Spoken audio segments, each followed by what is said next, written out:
Jail মুক্তি আজ ভোরেই সকন্যা কলকাতায় অনুব্রত মণ্ডল তৈরি ছিল তার চিনার পার্কের ফ্ল্যাটও, তবে আর অপেক্ষা তিনি করলেন না। সরাসরি বিমানবন্দর থেকে সড়কপথে সটান বীরভূমে রওনা দিয়েছেন বীরভূমের কেষ্ট এবং তার নেক্সট স্টপ বোলপুরের নিচুপটি। উড়ানে চড়েই আজ ভোর 4:30 নাগাদ দিল্লি থেকে কলকাতায় নামেন অনুব্রত মণ্ডল। হুইল চেয়ারে বসে বিমানবন্দর থেকে বেরোন অনুব্রত মণ্ডল, সঙ্গে ছিলেন তার কন্যা সুকন্যা মণ্ডল।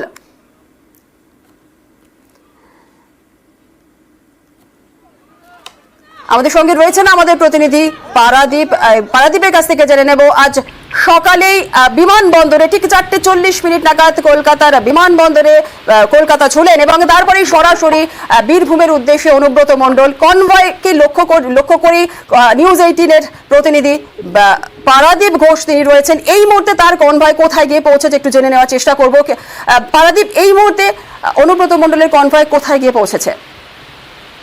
এই মুহূর্তে কিন্তু অনুব্রত মণ্ডল তিনি ক্রস করে গুসকরার দিকে যাচ্ছেন এবং গুসকরা থেকে সেখান থেকে হবে। তবে সব থেকে যেটা গুরুত্বপূর্ণ, যেটা তাৎপর্যপূর্ণ সেটা তোমার বলি যে অনুব্রত মণ্ডল আজ সকালবেলা তারা নামলেও গতকাল পিয়ার জেল থেকে এই প্রথম সংবাদ মাধ্যমের সঙ্গে এই প্রথম প্রায় 2 বছরের ব্যবধানে, কম বেশি 2 বছরের ব্যবধানে জেল থেকে বেরোনোর পরে সঙ্গে থাকবো। তিনি কি বললেন অনুব্রত মণ্ডল, আমরা একটু শোনার চেষ্টা করবো।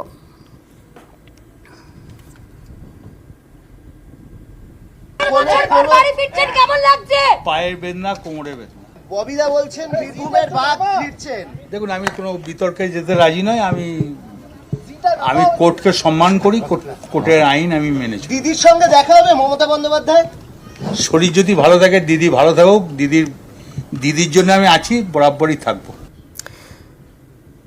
আর অনুব্রত মণ্ডলের বাড়ি ফেরার দিনই বীরভূমে মমতা বন্দ্যোপাধ্যায় বানবাসী জেলায় ত্রাণ উদ্ধারে সরজমিনে আজ মুখ্যমন্ত্রী মমতা বন্দ্যোপাধ্যায় রয়েছে প্রশাসনিক বৈঠক। আমাদের সঙ্গে রয়েছে আমাদের প্রতিনিধি পারাদীপ। প্রশাসনিক বৈঠক আজ রয়েছে মমতা বন্দ্যোপাধ্যায়ের। বীরভূমের তৃণমূল সভাপতি কি হাজির থাকবেন আজ এই প্রশাসনিক বৈঠকে, কি বললেন তিনি? অনুব্রত মণ্ডলকে জিজ্ঞেস করা হয়েছিল যে তার শরীর জানালেন ভাই এবং কোমরে ব্যথা রয়েছে।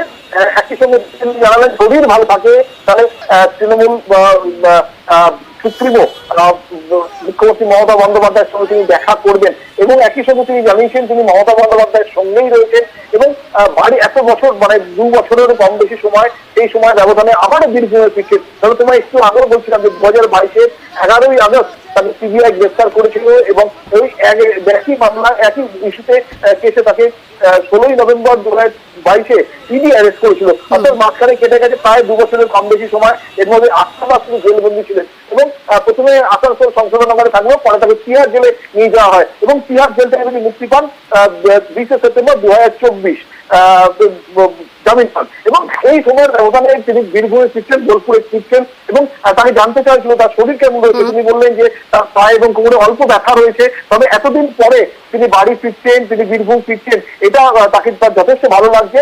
তবে এই মুহূর্তে তিনি কোনো বিতর্কিত মন্তব্য তিনি করতে রাজি নন। তবে একই সঙ্গে তিনি বলেছেন যে আদালতের কে তিনি সম্মান করেন, আদালতের নির্দেশকে তিনি সম্মান করেন এবং আদালতের নির্দেশ মেনে তিনি চলবেন। অর্থাৎ কোথাও গিয়ে হয়ে যাচ্ছে যে অনুব্রত মণ্ডল যে 2 বছরের কম বেশি ব্যবধানে যিনি বীরভূমে ফিরছেন এবং বীরভূমের তৃণমূল কংগ্রেস কর্মী সমর্থক তাদের মধ্যে একটা বাড়তি উদ্দীপনা রয়েছে। রাস্তায় আমরা বারে দেখেছি এই বীরভূম জেলায় অনুব্রত মণ্ডলের কনভয় ঢোকার পরে প্রত্যেক রাস্তার মোড়ে কিন্তু তৃণমূল কংগ্রেসের কর্মী সমর্থকরা তারা এই সকালবেলাতেও তাদের দলীয় পতাকা নিয়ে দাঁড়িয়ে রয়েছেন এবং তাদের প্রিয় নেতাকে স্বাগত জানাচ্ছেন, অভিবাদন জানাচ্ছেন। বেশ, একেবারে ধন্যবাদ পারাদীপ।